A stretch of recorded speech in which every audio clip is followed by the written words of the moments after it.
今天是耶穌被釘在十字架上，為我們而死的日子。十字架是當時最殘酷、最羞辱的刑罰，通常只給最嚴重的罪犯使用。然而，耶穌沒有犯過任何罪，他是無辜的，但他仍然甘願走上十字架。臨終之前，他大聲喊道：成了。想一想，有誰能在生命的最後一刻堅定地說：我已經完成了我人生中所有該做的事？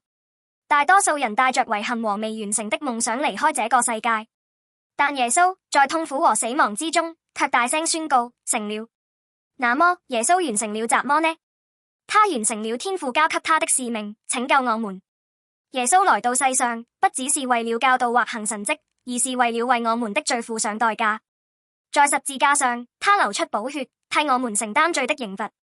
他為我們打開了一條通向上帝的路。所以，成了不是失敗的嘆息，而是勝利的呼喊。耶穌戰勝了罪的權勢，他打破了死亡的鎖鏈，勝過了黑暗的勢力。借着他的死亡，我們可以得到生命，得着醫治，成為新造的人。耶穌不是為了建立一個宗教而死，他是為了賜給我們真實的生命。當我們來到他面前，我們就能經歷完全的寬恕和完全的愛，我們成為上帝的兒女，活在他的愛中。那麼，今天這個受難日，我們該如何回應呢？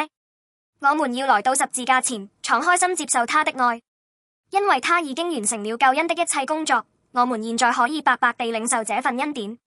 在人生各種挑戰和黑暗中，只要我們來到耶穌面前，就能得到力量和盼望。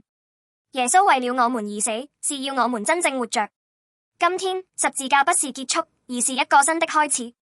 現在就回應他的愛吧，因為他已經成了。